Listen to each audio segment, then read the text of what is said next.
Mukulika ennyo mukuumulako era mwebale kwekumira ku Salt TV. Tukomya n'ekitundu kyaffe ekyokubiri eky'Omunnyo Live. Okulonda Speaker wa Parliament ey'omulundi ogw'ekumi kuwedde mu butongole mu kisaawe Kololo era ng'alidde mu bannaakendo Jacob Oulanyah ng'onaawangudde n'obululu 310. Onalayiziddwa mu butongole era Mutebi Katuwe bifudde Kololo.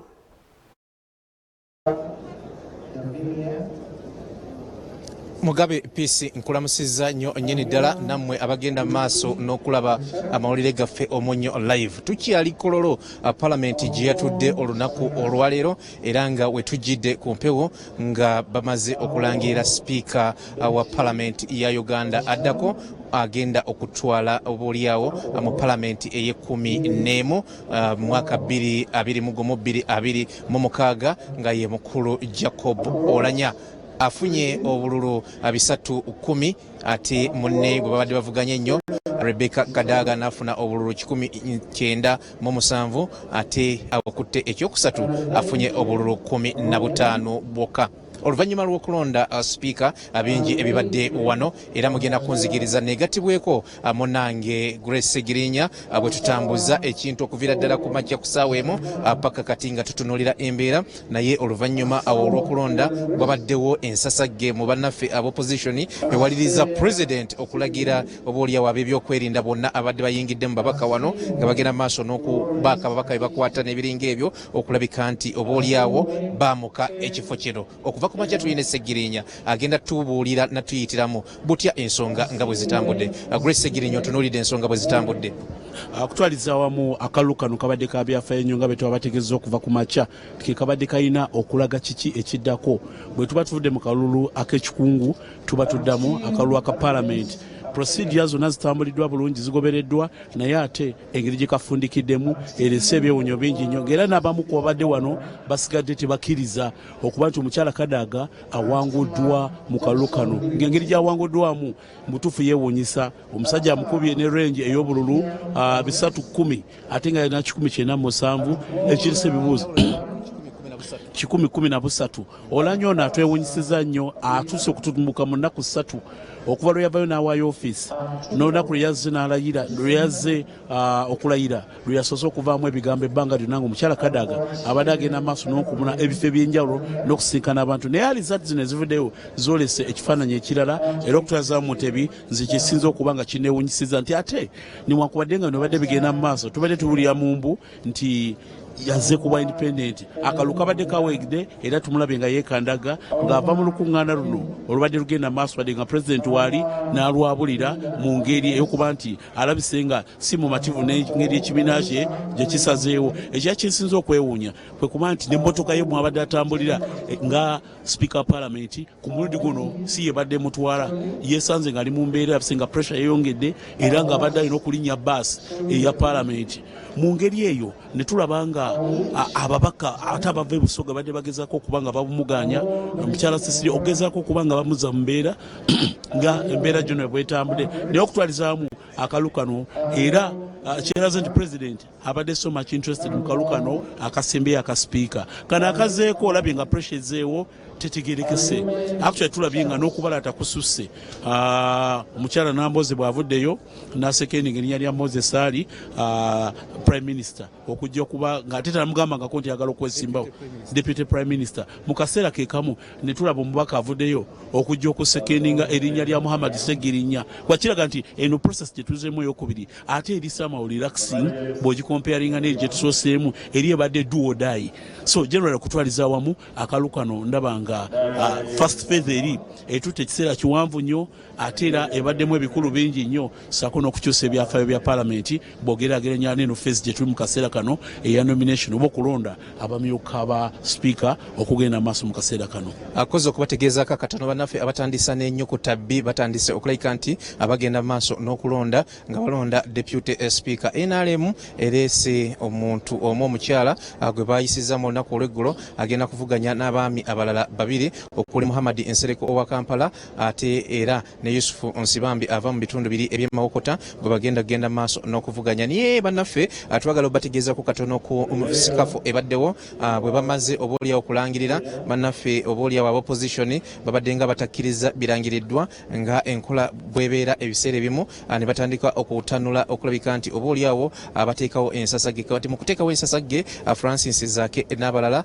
bayingiddwamu oba oliawo aba security okugezaako okulabika nti babakakkanya n'ebiringa ebyo ekifo kyonna nekirabika nti kijjuddwa ab'ebyokwerinda nekitanula president abadde tanatuuka kwogera nakubaako omukolo gwonna gwakola ate okuyimirira n'abagamba simama biki nayogera oluswayiri lungi nga bagamba byonna byebadde bakola babirekeera yeetondedde abantu nti sitabadde wakwogera mangu kati naye olw'embeera bw'atyo n'agoba security yonna oba ab'ebyokwerinda abadde bayingidde nga bano beekwasa nti oba oliawo munda mu bo mulimu bye batategeera mulimu abatali babaka ba palamenti y'ensasage ebaddewo kaakati awo oluvannyuma katonotono ate sipiika kaakati ogwoyinza okugamba nti omunaanule ayagadde okwogerakoko eri banne wano ne bamugaana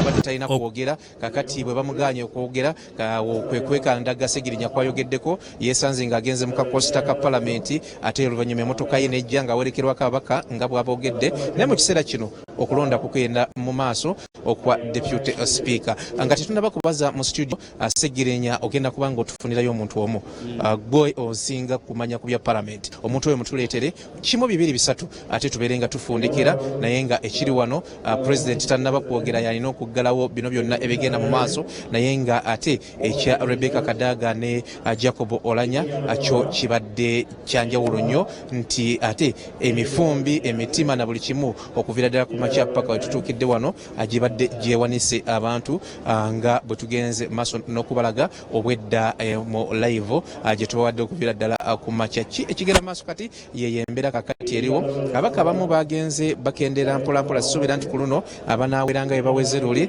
naye nga Jacob Olanya speaker kati omulonde yatandise dda emirimu gye era mu kiseera kino yakubiriza pamenti etudde ekololo asinze munne obululu 113 bulamba so yembeera gye tugenda maaso n'okulaba mu kiseera kino Segirinya gwenkwasiza omuzindaalo atutwale mu ddakiika emu 2 n'oluvannyuma atudde mu bannaffe ab'amawulire tugenda kubanga tusi ombaka ono y'omu ku babaka bapya ate abagenze maaso n'okwetaba mu kalulu kano naye tugenda kukyusa mutuddeko mu kinyaanyimbe katono nnyo honorable you're live on Soul TV. Basically, first start with your names and which constituency are you representing? Yeah, my name is Sasaga Isaiah. I represent Budadil East Constituency, that is in Soronko district. We are here for the elections of speakers and deputy speakers. So far, the election for speakers has been concluded. The results have been announced. But what Ugandans need to know that in governance, we have 3 arms of government. That's the judiciary, the executive, and the cabinet. And one of them must be independent of one another. So the way I see the independence of parliament, in my own understanding and my wisdom, has been handed over to the executive. Honorable, tell us about your party affiliation. Are you connected to NUP? We'd love to know. No, I belong to Forum for Democratic Change, that is FDC. And of course, I've been in the 9th Parliament. I served in the 9th Parliament. I've come back in the 11th Parliament. I know very well how both speakers, I know how Honorable Olanya was conducting Parliament. I know how Honorable Kadaga was conducting Parliament. Of course, we had a good candidate in the name of Semuju who did not go through as well.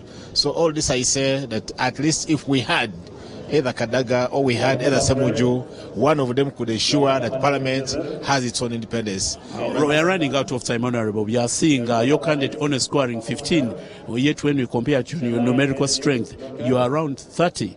Is it that some of you defied the party position and you went in for another candidate? What was the reason as to why Honorable Semuju could not even score 20? Yeah, what members are in the part, of course, that one is that Semuju was the candidate for the party of FDC, but unfortunately, for one reason or another, some members preferred to vote Kadaga because they knew Honorable Semuju perhaps has less votes and they could not add up. So they were looking at of the two, who can be the winner of the two, who can ensure the independence of Parliament. Thank you very much. Thank you. Yes, Honorable, we wish you the best. Thank you. We wish you the best. Yes, mukasera kano walomba kumulala Honorable Amot. Abantu akaluka nokasanzo otya soko obuze ku bantu katono nnyo running out of budde. Amanya Tom Bright Amoti, Chaka Central Member of Parliament, nga member wa NRM.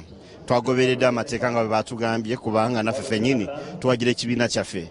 Akalu kabadde kalungi kubanga omubaka omulala abadde agezaako n'agamba katugezeeko naffe tulabe ekitambula era buli omu yalabye ebyavuddemu.